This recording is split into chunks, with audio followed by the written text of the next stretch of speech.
Buenas tardes, nosotros aquí con bastante frillito en esta zona, el Estado de México.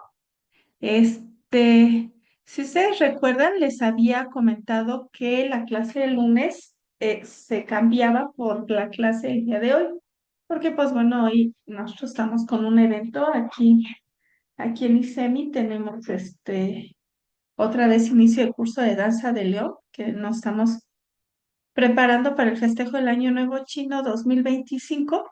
Y pues bueno, si de repente escuchan un poco de ruido o de grititos, no se espanten. Ahí tengo casa llena con muchos niños de Kung Fu. Y pues bueno. Y pues bueno, en esta clase vamos a tener, espero yo, una clase importante, interesante, que les va a servir de mucho. Y es una clase de una mezcla y no de herbolaria y farmacología. Para los compañeros de farmaco, a excepción de Reina, que ella está invitada del grupo de séptimo, para los compañeros de farmaco, yo les había comentado que íbamos a tener una clase en donde íbamos a hacer como que la unión entre herbolaria y farmacología, indicaciones y contraindicaciones, y pues bueno, hoy vamos a trabajar con eso, pero nuestra clase de hoy va a versar un poquito más sobre herbolaria y también sobre algunos errores que lo que quiero pues es que ustedes comiencen a analizar y a pensar, porque por ejemplo, a veces nosotros les enviamos a nuestros pacientes tecitos o les mandamos algunos remedios herbales y nuestros pacientes están tomando fármacos. Entonces, cuando nuestros pacientes están tomando fármacos, nosotros necesitamos evaluar si realmente no hay algún efecto de este fármaco. Y al final les voy a pasar un link con una lista muy interesante de todas las plantas que pueden generar lesiones al hacer interacción con algún fármaco. Hay lesiones muy sencillas, desde mareos, náuseas, hasta vómito, hasta hipersensibilidad a la fórmula, hasta rash cutáneo, inclusive hasta sangrados internos, ¿no? Y pues bueno, nuestra clase de hoy, les digo, esperemos que esté muy interesante, que les guste, versa justamente sobre herbolaria y farmacología. Sale y me faltó anotarle, y farmacología. Y pues bueno, vamos a ver rápidamente que la herbolaria en muchas ocasiones se confunde con fitoterapia, pero fíjese, tenemos algo diferente nada más. De entrada, la herbolaria es el uso extractivo de plantas o sus derivados con fines medicinales o terapéuticos. Nosotros sabemos que, pues bueno, la farmacología empezó básicamente gracias a la herbolaria, ¿no? En la primer clase yo les mencionaba a ustedes que pues bueno, que las plantas eran las que nos habían dado esos compuestos medicinales para curar nuestras enfermedades. En el caso, por ejemplo, de los compañeros de taller de casos clínicos, pues también vemos que pues al atender a un paciente, básicamente nosotros hacemos una terapia de acupuntura, de masaje, de tuina, de herbolaria, etcétera, moxibustión, pero también necesitamos saber qué tan conveniente es enviar determinadas plantas a nuestros pacientes. ¿Sale? Y fíjense, vamos a encontrar ahora una división entre algo llamado farmacognosia y la herbolaria. ¿Qué es la farmacognosia? La farmacognosia de entrada es el conocimiento de las drogas y sus principios activos. ¿Sale? Las técnicas de extracción e identificación de estos principios y el análisis cuantitativo y cualitativo. Fíjense que aquí tenemos algo muy interesante porque al hablar de drogas también hablamos de plantas. Y la medicina tradicional china realmente hace farmacognosia, ¿sale? De hecho, ya más adelante lo van a ver cuando cursemos herbolaria, que las plantas en realidad y los fármacos que se preparan en la medicina tradicional china de plantas hacen farmacognosia. De hecho, ya se tienen las dosis medidas, 9 gramos, 3 gramos, por ejemplo, efedra tantos gramos, no sé, Angélica Dangui tantos gramos, etcétera, por así decirlo, de alguna planta, y ya se sabe exactamente cómo extraerlas, cómo identificarlas, cómo hacer todo el protocolo clínico y este análisis cuantitativo, ¿sale? Entonces, en la medicina tradicional china se hace farmacognosia y a esto se refiere la farmacognosia.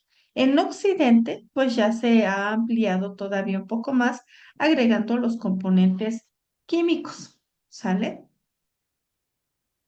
¿Y qué es la herbolaria? La herbolaria es el conocimiento de plantas para su uso como drogas.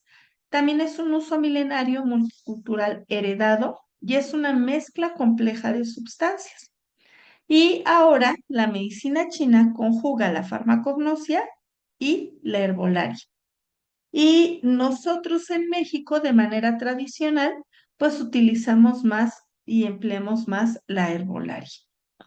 Este conocimiento de plantas para atención clínica este conocimiento pues ya es heredado. Muchos de nosotros, por ejemplo, conocemos las plantas pues porque nuestros padres nos han dicho, ah, mira, esta sirve para esto sirve para aquello, etcétera. Y pues bueno, ay, me fui fuera. Y pues bueno, ustedes ya saben que aquí en México la herbolaria es muy, muy grande. De hecho, México está considerado uno de los países con más plantas medicinales. De los 3 países a nivel mundial que tienen la mayor cantidad de plantas medicinales, son China, México y Colombia se disputan el segundo lugar. Y pues miren, ¿qué importancia tiene el herbolario? Si tenemos una importancia social porque al menos el 90% de la población mexicana usamos herbolario. ¿Sale? Yo creo que muchos de ustedes en sus casas, con su familia, sin darse cuenta, están utilizando herbolaria, ¿no? Cuando haces una sopa o una sopa de pescado y le agregas laurel, le agregas tomillo, le agregas, no sé, un orégano, alguna planta, estás utilizando herbolaria, ¿sale? Entonces, los mexicanos somos mucho de herbolaria. Fíjense que es curioso porque, por ejemplo, nosotros somos mucho de cocinar con plantas. En Estados Unidos no se hace así. Por ejemplo, en Estados Unidos, pues ya todo está procesado, pero para nosotros no. Para nosotros el uso de la herbolaria es básica. También la herbolaria genera empleo por el procesamiento y comercialización de plantas. Hablamos de 3.500 toneladas mensuales. Y si no me creen, pues váyanse a Ciudad de México, al mercado de plantas, al mercado de Sonora, en donde se pueden conseguir plantas, animales, extractos, pues bueno, muchísima herbolaria. Y tenemos un área de salud, porque la mitad del 90%, o sea, el 45%, usa únicamente hierbas. Y por ejemplo, Stephanie, tú que estás en Chiapas, también la compañera Sandra de Palenque, etcétera, pues ustedes se darán cuenta que las comunidades indígenas usan mucha herbolaria y muchos de ellos solamente se atienden con herbolaria. Y la otra mitad complementa su uso con alopatía, que esto es algo muy interesante y que hoy vamos a tocar. A veces las plantas se contraponen a los fármacos. En 1998 se hizo legal el uso de la herbolaria y en 2007 el uso de la medicina tradicional indígena y actualmente tenemos 9 hospitales de la Secretaría de Salud, el Hospital de Durango, Nayarit, Oaxaca, Puebla y Chiapas, que tienen 2 farmacias, la alopática y herbolaria. También tenemos un índice taxonómico porque México ocupa el segundo lugar de plantas medicinales registradas, 4.500 plantas, con estudio de 500,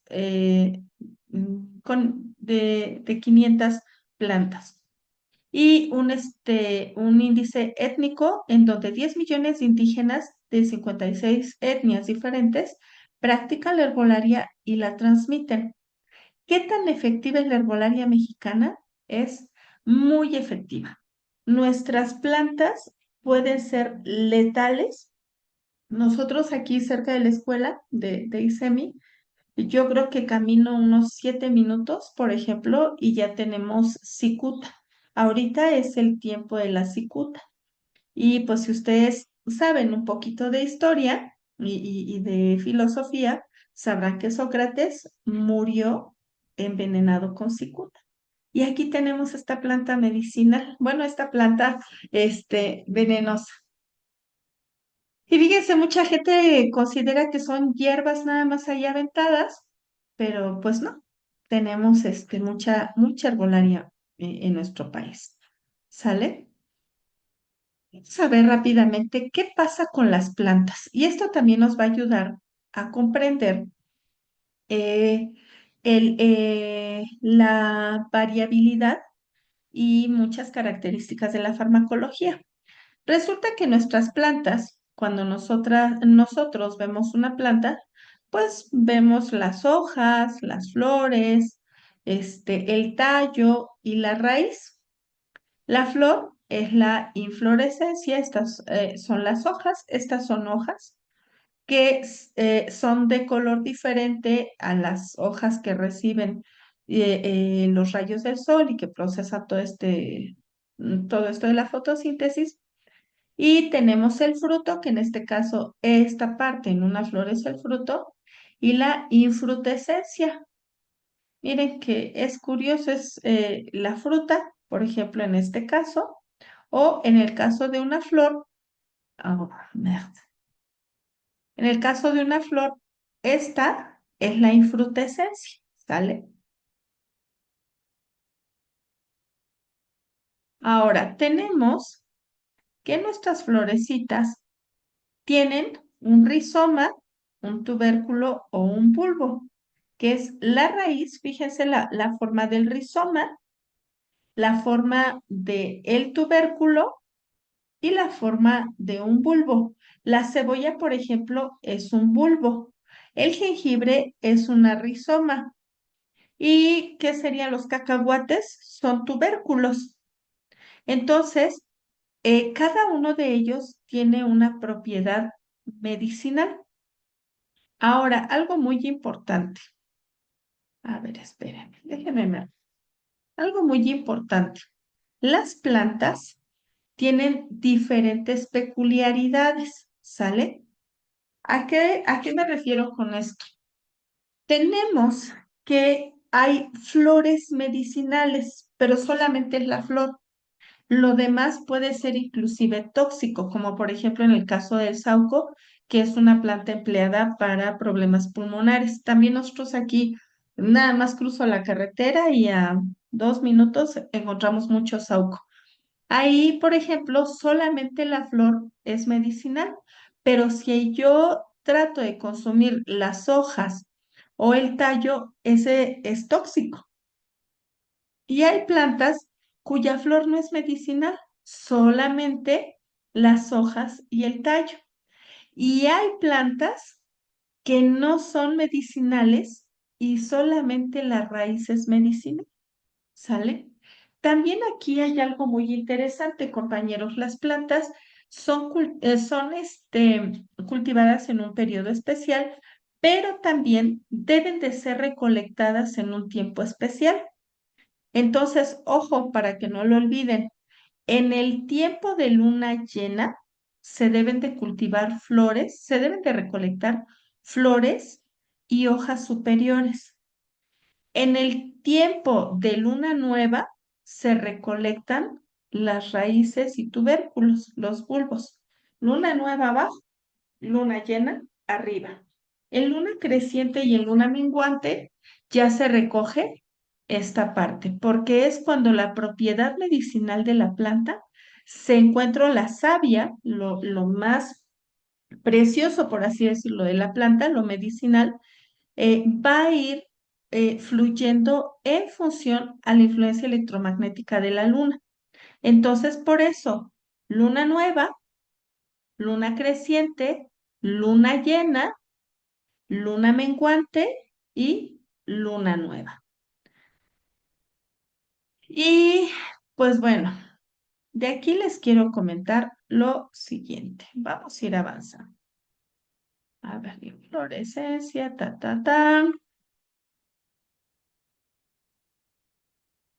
Antes quisiera mostrarles esta,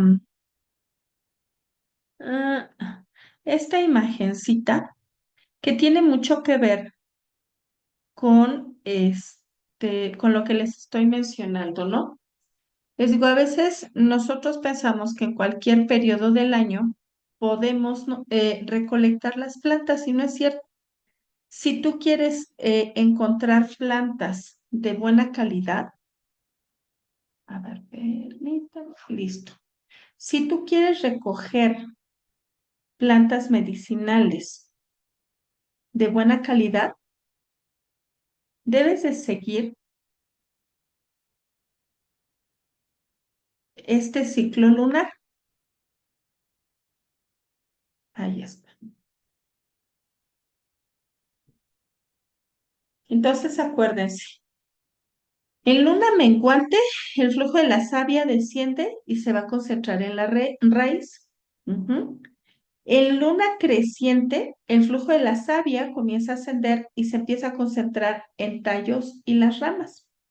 En luna llena, que debe de quedar aquí, el fruto de la savia asciende y se concentra en la copa, ramas, hojas, frutas y flores.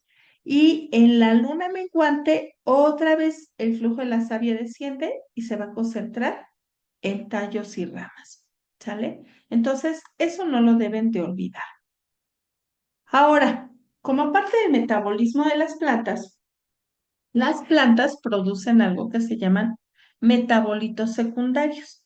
¿Y qué son estos metabolitos? Son producto de su evolución. Así como los seres humanos evolucionamos de Cromañón a Neandertal, etcétera, a Homo sapiens, también las plantas han evolucionado. Entonces, en ese proceso evolutivo, las plantas han desarrollado metabolitos y se conoce como metabolitos secundarios, es decir, parte de su propio metabolismo. ¿Sale? Aquí que se cree que estos surgieron por la pelea por la supervivencia. Hay plantas, por ejemplo, que se encuentran en regiones muy agrestes, ¿no? Sobre el monte, entre piedras, y esas plantas son especiales para algún tipo de enfermedades, ¿sale?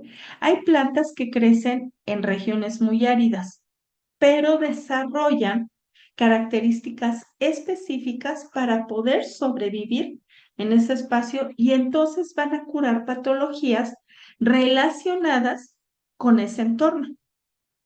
A mí, por ejemplo, cuando voy a Mérida, me gusta mucho, y tú conoces muy bien esa agua, Mari, el agua de Chaya. ¿Para qué nos sirve el agua de Chaya, Mari? ¿Nos puedes decir? A ver, Mari, ¿andas aquí? Sí. ¿Para qué sirve el agua de Chaya? Ah, tienes un problemita. Ok, no te preocupes, les comento yo. Bueno, el agua de Chaya nos sirve para deshacer cálculos, ¿no? Nos sirve para litos biliares y renales. ¿Pero por qué? Ah, pues porque la chaya es una planta que crece en una zona donde hay muchos, muchos calcios, ¿sale? Donde todo el entorno está lleno de piedra. Entonces, esta planta, para desarrollarse, tuvo que generar una resistencia hacia las calcificaciones para que pudiera fluir el líquido. Y entonces eso es parte de su metabolito.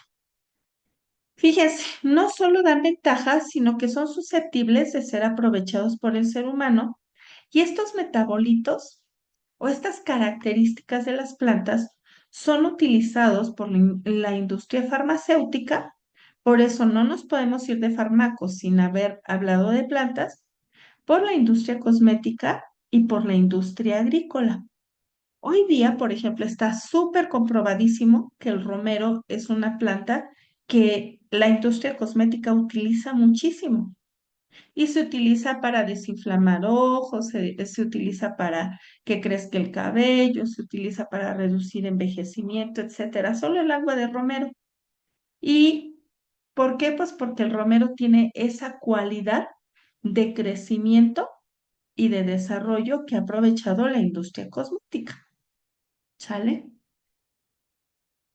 Y ahora tenemos que dentro de esos metabolitos, las plantas producen aceites esenciales. Ahora me pasó.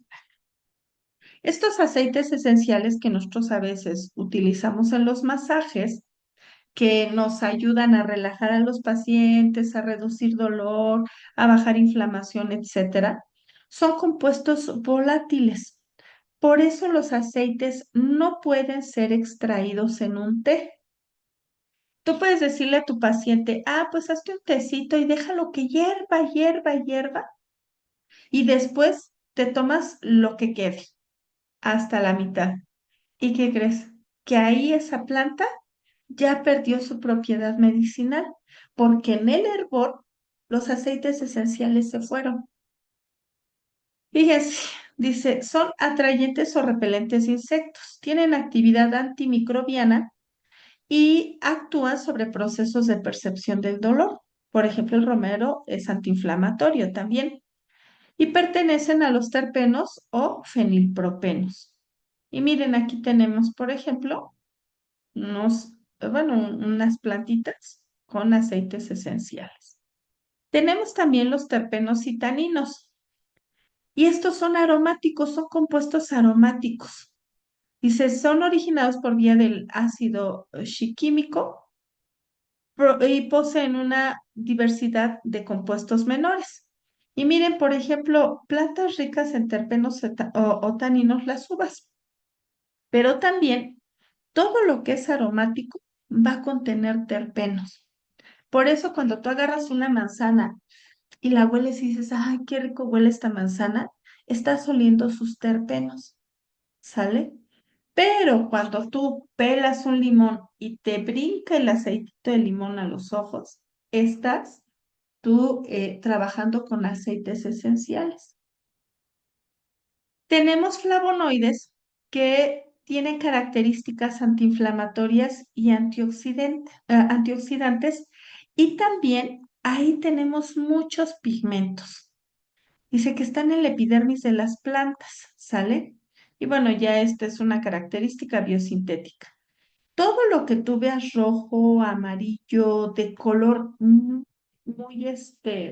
intenso, está plagado de flavonoides, ¿sale? Y por ejemplo, prácticamente los flavonoides se encuentran en las verduras. Por eso, en una terapia o en un tratamiento clínico, tú quieres desinflamar a tus pacientes, no es solamente la planta, también es la alimentación. Entonces, calabazas, jitomates que son ricos en licopeno, no sé, manzanas, melones, etcétera, plantas ricas en flavonoides. Y tenemos los más complejos que son los alcaloides.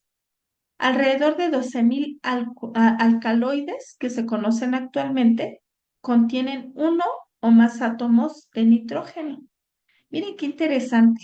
¿Sabían ustedes que la bomba de nitrógeno, eh, pues bueno, altamente destructiva, tiene uno de los elementos que nuestro cuerpo también contiene, nitrógeno, y que los alcaloides también contienen nitrógeno? Son biosintetizados a partir de aminoácidos. Y miren, los alcaloides se tienen una gran diversidad y complejidad de estructuras químicas. Dice, son activos en los animales, fisiológicamente activos en los animales, aún en bajas concentraciones. Y por eso se utilizan mucho en medicina. Y aquí tenemos algunos alcaloides: cocaína, morfina, atropina, colchicina, quinina y estricnina. Y pues bueno, ustedes ya saben que, por ejemplo, los pacientes oncológicos, cuando ya están en fases de dolor muy severas, se les dan los famosos parches de morfina, que son alcaloides que provienen de la naturaleza. ¿Sale? Hasta aquí, ¿vamos bien? Ah, bueno, Mari nos escribió: aquí en la península el agua contiene mucho calcio y por ende hay muchos problemas renales. Dices, plantas endémicas está la chaya y el elemi, el rompepiedras, ¿verdad? Y para romper litos, para que lo anoten, usamos chintoc y el emuy, plantas endémicas de la península de Yucatán. Entonces, esas plantas son muy efectivas para patologías, eh, y ya demostradas para patologías de litos, y su uso ya ha sido demostrado, ¿sale? Chaya, lo voy a anotar, el elemi, de ese nunca había escuchado hablar. Chintoc, chintoc y el emuy. Ahora que vaya voy a pedir. Stephanie, te escuchamos. Sí, hay unos estudios muy interesantes de la chaya en uso como ungüento para la regeneración de heridas. De hecho, ya se Sí, piensa mover en la industria farmacéutica porque tiene un poder de regeneración muy padre la plantita. fíjate que ahorita que lo mencionas, lo vamos a mencionar más adelante. Hay plantas que tienen más de un efecto sobre el cuerpo, ¿sale? Entonces a veces pensamos que una planta solamente me va a servir para, no sé, dolor de cabeza, y resulta que también funciona como digestivo, pero también resulta que funciona como calmante, pero también resulta que funciona de manera tópica, pero también. Entonces, las plantas son la naturaleza es la farmacia más interesante porque tiene plantas para todo, ¿sale? Y esto es por los metabolitos que contienen esas plantas. Muy bien, ¿qué es un fitofármaco? Son fármacos que contienen como sustancias activas preparaciones de partes vegetales en una forma galénica específica, como por ejemplo las famosas pastillas de valeriana. ¿Sale? Que actualmente pues la gente las utiliza para dormir, pero son fitofármacos. O sea, fueron fármacos desarrollados a partir de plantas en su gran mayoría, o solamente procesados, medidos, pesados y empleados como un fármaco. Arturo, dinos. Nada más redundando un poco en el tema anterior, este, Sí. en medicina tradicional mexicana, de la cual tuve oportunidad de tener algunos conocimientos el año pasado, este año ya no se dio, las plantas aquí, insisto, en medicina tradicional mexicana, se les considera con los ciclos dependiendo de qué tan cercano o qué tan lejano están a la Tierra. Yo ahí he tratado de como involucrar con la medicina tradicional china. ¿Por qué? Porque las plantas que se consideran plantas o frutos que están pegados a la tierra son para equilibrar pues el frío, llamémosle así. Y las plantas que son o frutos que son muy altos, que están más pegados al sol, son los considerados para equilibrar el calor. Entonces, nada más quería hacer esa aportación que en medicina tradicional mexicana, así es como la consideran. Insisto, yo he querido como correlacionar con el yin y el yang, con las diferentes plantas de aquí endémicas de México o las que se han quedado, como el romero, que ha pegado mucho, bueno, ha pegado mucho en todo el mundo, pero en México en especial es muy importante el romero. Entonces, pues nada más es la aportación que quería. Muchas gracias, Arturo. Efectivamente, Pues es que la medicina tradicional mexicana es muy amplia y está basada en cosas muy similares a la medicina china, fíjate. No obviamente toma algo llamado acupuntura, pero sí toma mucha herbolaria.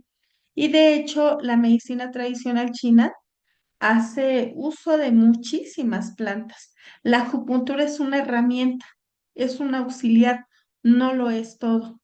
Ajá. El masaje tuina en la medicina tradicional china es una herramienta, no lo es todo. El mayor porcentaje está enfocado a las plantas, al herbolario. Y pues bueno, aquí en la medicina tradicional mexicana, pues también. ¿No? Yo tuve la fortuna de tener o tengo la fortuna de tener un poco de conocimiento, no diré que mucho, pero un poco. A lo menos sí mi conocimiento me permite reconocer en la zona donde vivo aproximadamente unas 40 50 plantas medicinales y alimenticias y nutricionales, o a lo mejor hasta más, no sé. Pero fíjense que las plantas, yo tengo el acercamiento con la medicina tradicional mexicana por mi padre y por mi abuela, ¿no? Su mamá de mi papá. Y pues la verdad es que la medicina mexicana es muy vasta. O sea, solamente era tratamiento con plantas, con tés. Y como no había fármacos, era más difícil que hubiera contraindicaciones o que una planta interactuara de manera, digamos, diferente, aniquilando o teniendo contraindicaciones con algún fármaco. Antes no era así. Ahora, pues sí, ¿por qué? Pues porque fármacos y plantas en cierto punto son símiles, pero hay un punto en donde la planta puede inclusive anular totalmente al fármaco. Más que el fármaco a la planta, es la planta la que anula el fármaco. Avanzamos. Miren, y ahora, ¿cómo se usan las plantas? Primera, debemos de aprender a recolectarlas. Ah, ¿qué les diré? Pues que cuando lleven herbolaria conmigo, cualquiera de los dos grupos, o con algún compañero que les vaya a enseñar herbolaria, aprendan a recolectar. Aunque estén en zona seca, en zona árida, todas las plantas, es importante que reconozcan más bien las plantas en la zona en la que ustedes viven, porque como ustedes atienden a pacientes de la zona, es más fácil que ustedes puedan ayudarles con alguna planta, ¿no? Endémica. Bueno, ahí les dejé esto para que lo detengan. Hay que tener cuidado porque, fíjense, algunas plantas pueden provocar reacciones adversas, intoxicación por sobredosis o, muy importante, interacciones perniciosas con otras sustancias. Muy importante. Hay plantas que son netamente muy peligrosas. Voy a dejar de grabar para comentarles esto. O sea, las plantas sí son de mucho cuidado. Dice por ahí, parece mentira, pero es la verdad, ¿no? Hay que tener mucho cuidado con las plantas porque pueden ser letales. Acuérdense que los venenos más famosos y los venenos que inclusive pueden pasar desapercibidos vienen de las plantas. Hay un hongo, no recuerdo ahorita el nombre, pero si ustedes googlean y rastrean, hubo un emperador que murió por el consumo de este hongo. Ya saben cómo eran los emperadores romanos. Y este hongo en altas dosis es letal y pues a él se lo estuvieron dando a comer y murió por intoxicación, pero ¿qué creen? Que jamás él lo notó, ¿no? Y nadie se lo imaginó porque pues era un alimento. Entonces, el consumo de plantas naturales por cualquier vía, como las que veíamos la clase pasada, vía tópica, vía enteral, vía intravenosa, etcétera, es un proceso de medicación y esto ustedes no lo deben de saltar. pregúntenle a los pacientes qué plantas y qué medicamentos están consumiendo, porque a veces en nuestra hoja clínica preguntamos todo. Hacemos nuestro diagnóstico de pulso, emocional, chalala, chalala, pero no preguntamos qué fármacos y qué plantas está consumiendo el paciente. Y métanse a investigar, porque fíjense, cualquier otro fármaco podría interaccionar negativamente con una planta. Y entonces resulta que tu paciente se va a curar si retiras el fármaco o retiras la planta. Además, hay que tener otras precauciones ante el uso de plantas con efecto farmacológico activo. Antes de recolectar una planta medicinal, hay que asegurarse de identificar la que uno busca. Por eso es muy importante que ustedes, en la región en la que estén, se acerquen a preguntar con varias personas. Si no han tenido una guía de algún familiar cercano que les enseñe las plantas medicinales, mejor pregunten, porque se confunden fácilmente con las plantas tóxicas. Dice, antes, bueno, se recomienda no recoger la planta hasta consultarla con un experto. Y bueno, ahí vienen algunas, como la digitales purpúrea, estas son tóxicas. Es altamente tóxica y en pocas dosis, ya a nivel farmacológico, se usa para el tratamiento de insuficiencia cardíaca congestiva. Inulelenium, o antiséptico o antiinflamatorio, el acónito, que también es altamente venenoso, pero utilizado para fiebre y tos, Brassica que son tubérculos,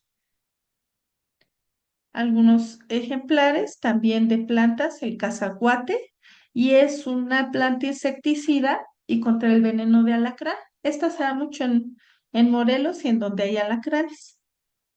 Tiene unas flores súper bonitas el cazaguate. Diente de león, que es estos son algunos ejemplos. Diente de león, una planta medicinal muy empleada en la medicina tradicional china contra el cáncer, en la medicina mexicana contra la diabetes. Buenísima. El enebro, diurético, antiséptico, expectorante. El un gordolobo, que es inocuo para tratamiento de garganta, pero en mujeres embarazadas puede contribuir a malformaciones fetales. En exceso, obviamente. Ojo de gallo, que es antibacteriano, es para planta para el asma, limpia la sangre. El pirul, que es para resfriados, hipertensión, depresión, arritmias. El palán, que es un analgésico para quemaduras, para afecciones respiratorias, para mareos. La engordacabra, para problemas estomacales. Fíjese qué interesante. Estas plantas que casi nadie toca, ¿no? La escobilla, para dolor dental, dolor de muelas, para procesos biliares, gastritis. Y aquí voy, y esto es solamente una parte de lo que les mencionaba, fíjense. Esta planta que tiene, o sea, actúa a nivel dental, actúa sobre la gastritis, para reducir gastritis y sobre la producción de bilis. Entonces, su acción es entérica, incluyendo dientes. La crotalia, que es antiespasmódico y antitumoral, antiinflamatorio. ¿Sale? Y a ver, aquí me aparece una intervención. La paciente que vimos en Mérida, que no nos dijo que estaba tomando pastillas para bajar de peso y té de belladona. No me acuerdo, que lo notamos por la dilatación de la pupila. No me acuerdo. Es que la verdad, de tantos pacientes que luego he visto por todos lados, honestamente se me olvidan. Tengo una paciente que un día llega y me dice, oiga, doctora, ¿se acuerda de mí? Y yo, no. Vine hace 3 años con un problema de la cintura y yo, no, pues no. Son pacientes que veo esporádicamente. Y cuando se quita la ropa y veo su cintura, dije, sí, ya me acuerdo de usted. Pero porque esa paciente tenía mucha vellosidad. Entonces, pues obviamente me acordaba de ella. Me acordaba de su cintura, no de ella. Y fíjense, algo muy interesante, recientes descubrimientos que ha hecho la Universidad Autónoma de Chapín. Dice, han atraído a pacientes de unos 30 países y han sido valorados en más de 35,000 pacientes a través de observaciones clínicas. Y han descubierto que la hierba del sapo es el único medicamento, ya considerado medicamento, a nivel mundial que disuelve las masas de colesterol sólido en las arterias, disuelve ateromas y limpia de grasa los órganos vitales como el hígado graso. Entonces, fíjese qué interesante. La hierba del sapo, bueno, para Alfredo, que es de esta región, compañeros que viven en esta región, pues es una plantita que se da muy cerca de donde nosotros estamos. De hecho, mi papá luego va y recolecta, pero muchísima, muchísima hierba del sapo.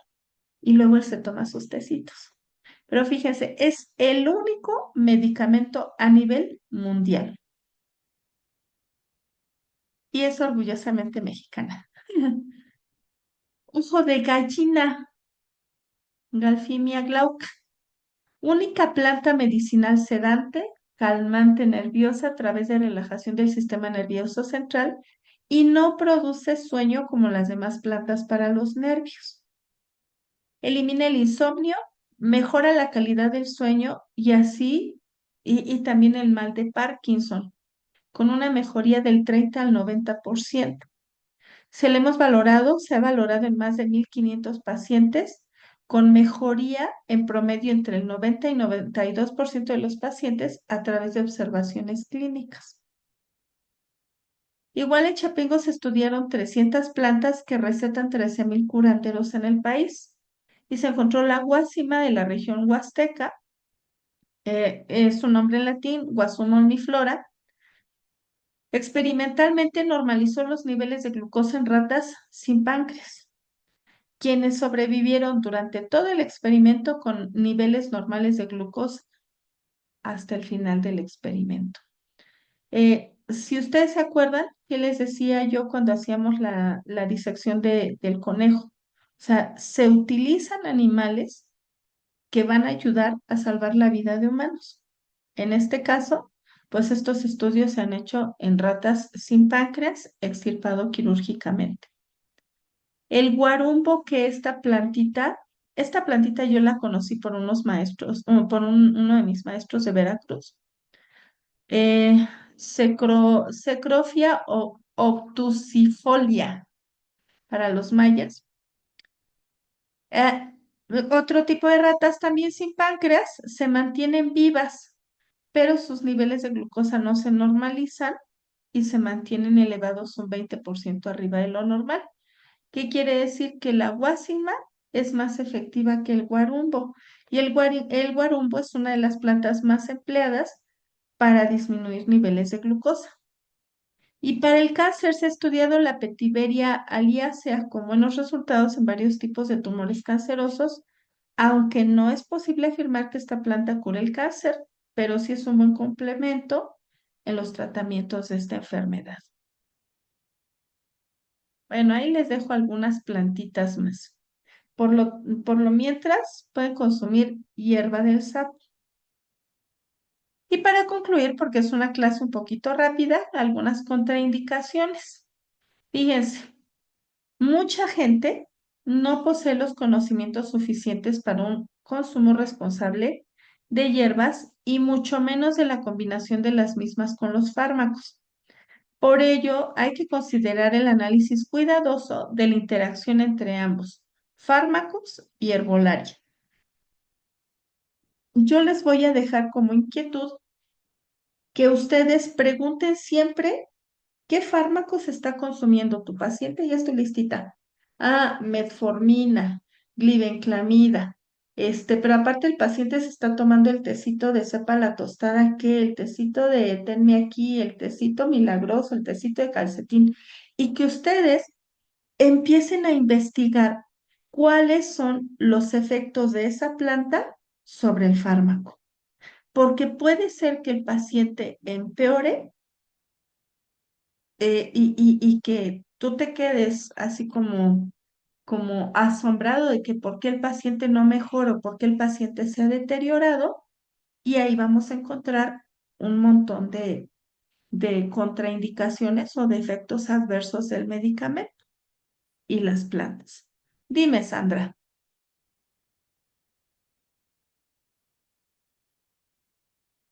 A ver, es que está lloviendo fuertísimo. Maestra, después del guarumbo, la que sigue es la que le mencionaba, la que es para nosotros, zorrillo, huele a zorrillo. A ver, me regreso. A ver, espérame. Tiqui, tiqui, tiqui, tiqui. A ver. ¿Esta? Esta, la que dice, Vetiveria liacea. ¿Cómo le llaman ajá, ustedes? zorrillo.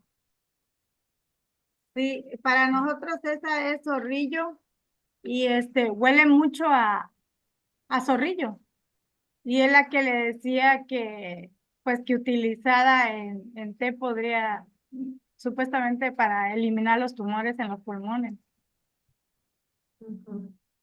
¿Es el Fíjate Anamú? que ah, ahora que lo dices, no sé si ustedes lo sepan, pero muchas gracias por esta información, porque también en algún momento hace tiempo yo escuchaba, cuando estaba estudiando un poco de medicina mexicana, hace ya como 1000 años, y un paciente me decía que, que la carne de zorrillo era antitumoral y que estos pacientes se habían ido al mercado de Sonora a comprar justamente carne de zorrillo y que regresaron, dice, veníamos en el metro y en el camión y ya casi nos bajaban porque apestaba todo horrible. Pero ahorita que lo mencionas, me causa mucha curiosidad porque dices que es una planta que huele a zorrillo y a estas personas les dieron carne de zorrillo para la reducción de tumores. Ah, muy interesante, hay que seguir investigando. El Maestra, Sinaloa de zorrillo o zorrilla es excelente para la gripa, pero inhalándola saca toda la mucosidad. Pero la planta, Mari, antes que nos diga. Sí, maestra, ok. Reina.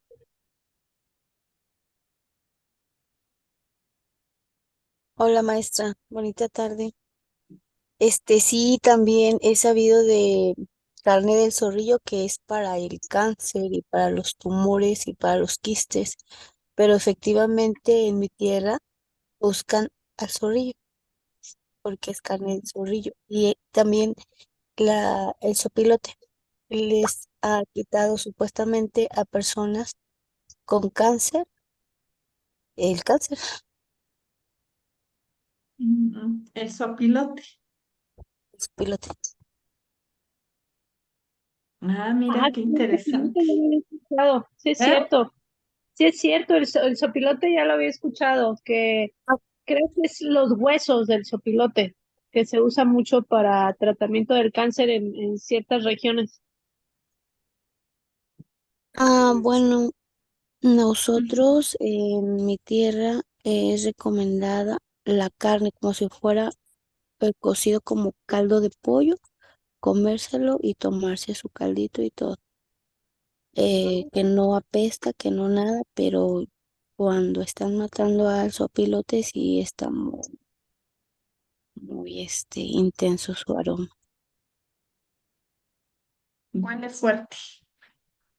Y además debe ser muy fuerte, ¿no? El sopilote, o sea, es un animal fuerte. Exactamente, muy como muy duro, ¿no? La carne, sí, la carne de pollo, que el pollo es criado en el rancho, los huesos son muy fuertes y la carne es dura, entonces imagínense el sopilote, yo también así lo considero, nada más me lo imagino, ¿va?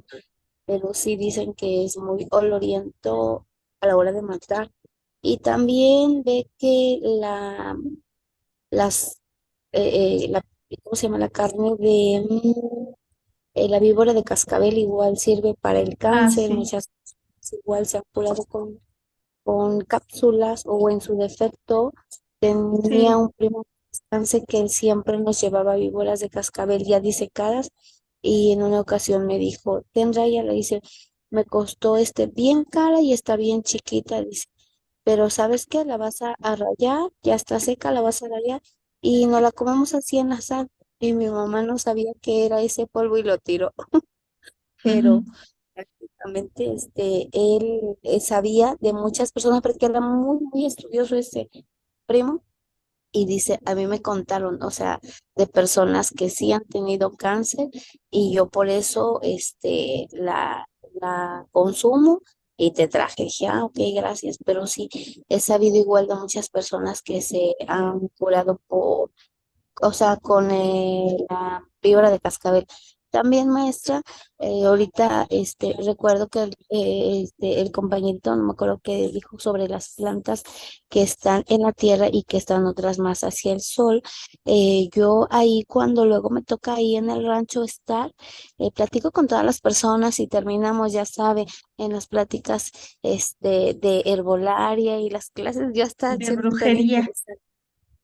Tan interesante, bueno, también, ahí sí, interesante, decía que hay una planta que nace, no es planta, es como ¿cómo se llama? Como un hongo, como algo así, que le sale al árbol, que se usa, ¿cómo se llama? No, ¿cómo se llama?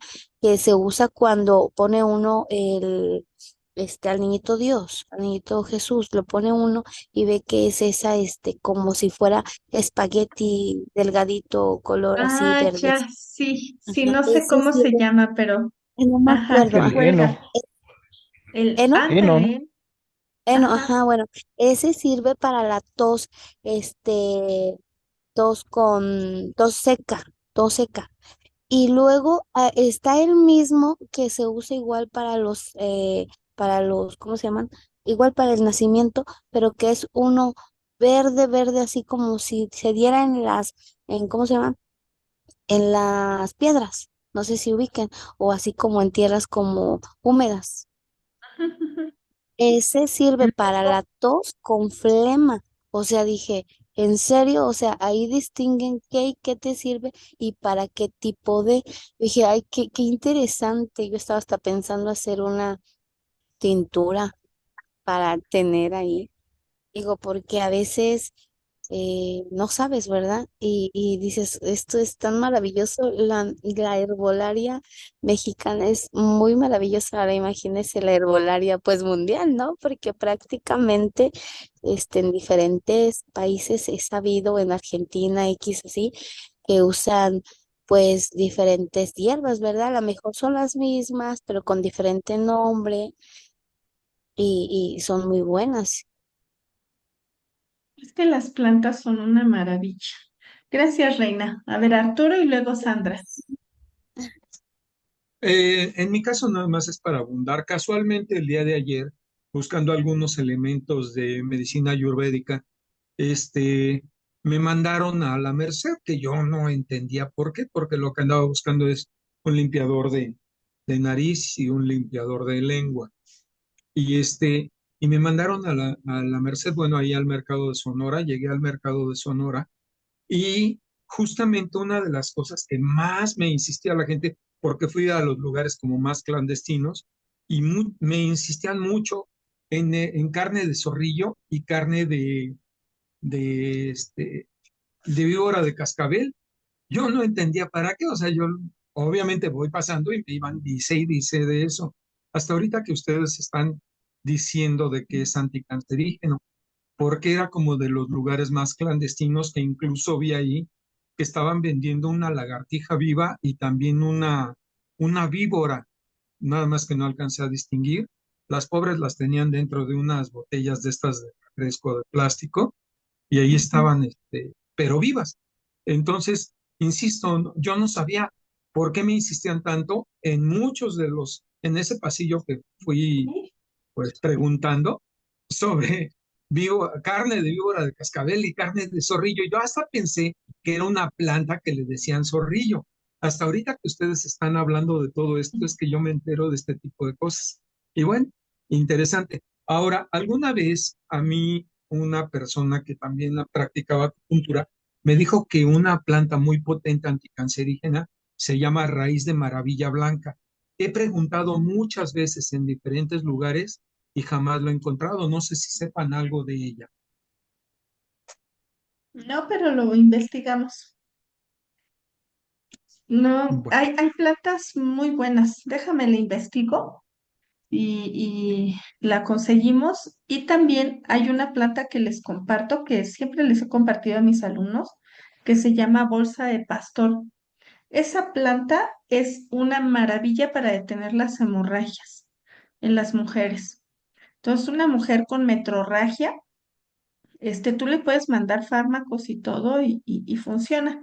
Pero yo les mando bolsa de pastor, carricillo y les mando ortiga, dividido en 3 porciones. O sea, bueno, una porción de bolsa de pastor, una de carricillo, una de ortiga y y se hacen un tecito y se toman una taza en la mañana y otra en la noche y paras la metrorragia así. Es herbolaria. Sandra, Maestra, perdón, maestra, ¿nos puede pasar la planta esa, la segunda que dijo, carricillo? carnicillo Ajá, para después y buscarlo. ortiga Ujú. para metrorragias, pero la que detona todo es la bolsa de pastor. Bolsa de pastor, esa es buenísima y he atendido a varias pacientitas solo con esa herbolaria y se levantan, ¿eh? Sandra, La planta, nosotros en la costa, se utiliza la raíz, la de zorrillo. La raíz se mete en alcohol al 70 o al 90 y se deja, se macera ahí y después ya para la sinusitis y para sacar todo lo que es moco pegado y todo eso. Entonces ya se inhala para todas las cuestiones de gripa o ya también crónicas, como le decía, la sinusitis. Y las hojas en té, por lo que le había dicho la vez pasada, pero yo la consumí 3 días, en estos últimos 3 días, en un licuado verde. Y pensé que me iban a caer fatal, pero no, es solo el aroma, porque en realidad no tiene sabor. Entonces tomé dos nada más, 2 hojas en lo demás del licuado verde. dices, en Bueno, me lo realidad dijo una señora, no tiene no sabor tiene al sabor, zorrillo. dice, pero yo quedo oliendo como zorrillo. Ah, Última júrelo, ¿eh? participación, última Júrelo. participación, Reina, y continuamos porque ya casi los tengo que dejar. Ay, Ujú. perdón. Maestra. Sí, bueno, ahorita se me vino la idea de comentarles de en mi tierra, más hacia la sierra, se llaman esas vainitas o no sé cómo son, que se llaman huashi, que son como si fueran unas semillas aplastaditas y el árbol es grande, yo no sabía en qué árbol crecían. Esa planta mi mamá se la comía en el rancho. La verdad, de chiquita a mí me gustaban mucho, pero después te deja un aliento muy feo y ya de grande ya no quería yo. Se me ocurre comer una allá en Monterrey. Me estaba comiendo una, dije, ay, no es tan desagradable, al fin ni le voy a hablar a nadie. Y me comí como 6 o 7. Me dio una diarrea, maestra, pero no diarrea así fea, perdón que lo diga yo, ¿eh? No una diarrea fea, pero así como que me laxó, pero así bien rico como cuando comes papaya. Pues va a creer, maestra, que me dio una energía que yo trabajé y trabajé y trabajé.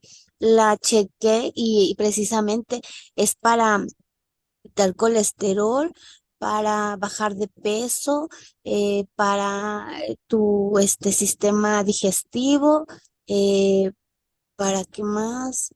Ah, no recuerdo, pero Huashi sí. o guamúchil, El guamuchil se llama así. no sé, mándanos Eh, una imagen, Se la pero creo paso. que, Y, y es, acérquele. Wash, aquí maestra, no sé si lo he escuchado. Ajá, Wash, ¿El es qué? washi. aquí en Washi. Chiapas lo conocen como wash. Bueno, aquí Bueno, en tu... ujú. Y esa la usan en Oaxaca. Yo me acuerdo que una comadre me invitó a una salsa y le molió unas de esas verdes y la salsa sabía rica. Ahí ya pierde el olor que nosotros adquirimos cuando la comemos sin nada. Sí, lo ponen mucho en salsas y es muy rico, pero yo sé que es súper hepatóxico. De hecho, es súper peligroso que lo consuman las mujeres embarazadas y los Ah, niños pequeños. Y sin embargo, es muy usual que lo consuman los niños pequeños, pero No sí es conozco hepatóxico. esa planta, a ver si me mandan un mensajito. Ahorita por lo que decías me sonaba guamúchil, pero no la conozco. Pero mándenmela y Da y unos ramilletes de vainitas y la comen para desparasitarse también. Ándale. El wash. para cómo Ajá. quitarse. se escribe? Pues nosotros conocemos verbalmente como wash, pero igual es la planta que nos aporta el mayor aporte de oxígeno. Ah, también maestra Mm. traía, es buena en hierro, y como ve que yo tuve anemia, no, hombre, pues yo agarré y me Ah, comí, wash como guaje.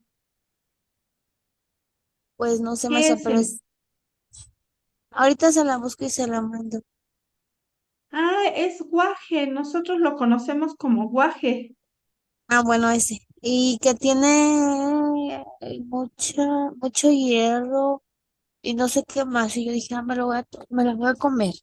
Pero Ah, les sí, paso el... Sí, es que ustedes maestra, lo esa es. conocen como wash, pero nosotros aquí en el centro lo comemos como guaje. Sí, Sí, yo como guajes y pues hay que aprovechar que no hay novio, entonces hay que comer guajes. Continúo, ¿sale? Muy bien. Avanzo. Contraindicaciones. eh, Les quiero comentar lo siguiente de fármacos y plantas. Y les voy a pasar un link que quiero que ustedes vean y lean porque hay que tener mucho cuidado con los test. Fíjense, si se toman medicamentos como el colesterol, para el colesterol, como las estatinas, atorvastatina, pravastatina, etcétera, no consumir canela en grandes cantidades porque se generan problemas hepáticos, se daña el hígado. Pero ¿qué planta acabamos de ver que nos sirve para bajar colesterol y triglicéridos? Ya lo vimos hace un ratito. Si tomas anticoagulantes o antiagregantes plaquetarios, no tomar cúrcuma porque se favorecen las hemorragias. Y a veces le damos al paciente cúrcuma al por mayor y no, hay que tener mucho cuidado con la cúrcuma, con el jengibre, etcétera. Si tu paciente toma AINES, diclofenaco, ketorolaco, naproxeno, que esto lo veíamos la clase pasada, no se debe de tomar jengibre porque se producen hemorragias de tubo digestivo. Y hoy día, por ejemplo, el jengibre ya es utilizado por todo el mundo, al igual que que la cúrcuma, aguas y aguas con los famosos batidos milagrosos o mezclas milagrosas de jengibre con cúrcuma, porque ambos tienen propiedades que dicen te ayuda a bajar de peso, pero pueden no ser tan compatibles y menos con medicamentos. El tamarindo, miren, incrementa la absorción de la aspirina. Entonces puede dañar a un paciente que está consumiendo aspirinas porque se absorbe más rápido y si lo mezclas con algo que sea vasodilatado, puede haber una hemorragia más pronto. El ginkgo biloba, cuidado con los analgésicos. ¿Por qué? Porque el ginkgo, que también hoy día ya se ha popularizado su uso, tiende a contrarrestar el efecto de los analgésicos y a producir lesiones hepáticas. Algo que, entre comillas, sabemos, no mezclar café o té con psicoanalépticos, antidepresivos o con insulinas. Esto es para los pacientes diabéticos, ¿no? Resulta que el paciente diabético se está inyectando insulina y le entra al café o al té verde o al té negro, que son muy ricos en cafeína. Entonces, estos dos disminuyen la acción de la insulina. Y entonces por eso puede ser que a tu paciente inclusive se le incremente la cantidad de insulina, pero tu paciente no suelta el café y ahí está habiendo una mala interacción. Y pues bueno, les voy a mandar a sus grupos unos links. Les voy a mandar ahorita un link que es de unos estudios muy interesantes que sí les pido que los lean para que, pues bueno, ah, se les quede principalmente de lección que no podemos estar mezclando fármacos con plantas, una. Y otra, que si yo voy a consumir algún fármaco, o que si me llega un paciente que está tomando fármacos, también hay que preguntarle qué plantas está consumiendo, porque nosotros podemos ser excelentes diagnosticadores, excelentes acupunturistas, estudiar un montón y todo, y resulta que tu paciente te echa a perder todo haciendo mezclas de medicamentos y haciendo mezclas muy raras. Les comento también fuera de que abro la grabación, se los dejo solamente como aportación.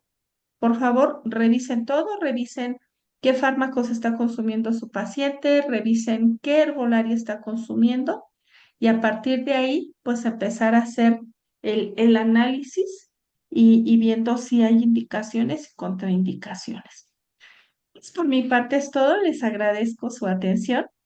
Ya se encuentran sus exámenes en su plataforma. Ya cuando quieran pueden empezar a responderlo.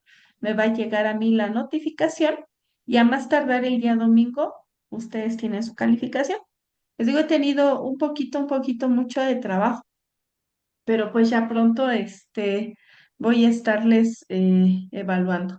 También ya tienen habilitado el link los del grupo de cuarto para que me suban ahí su trabajo y yo esté cerrando calificaciones este fin de semana. Reina, en el caso tuyo ya también tienen su examen en plataforma, están bien facilitos, pero ahora sí tienen que estudiar harto, mucho, rebastante. Pues muchas gracias, compañeros, por su atención en esta clase. Espero que hayan aprendido.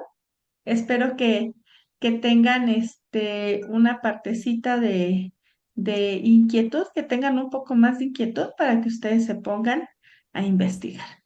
Y pues ahí hay que buscarlo. Ahí ya aparece en su plataforma su examen. ¿Sale? Descansen Maestra, y nos vemos. la entrega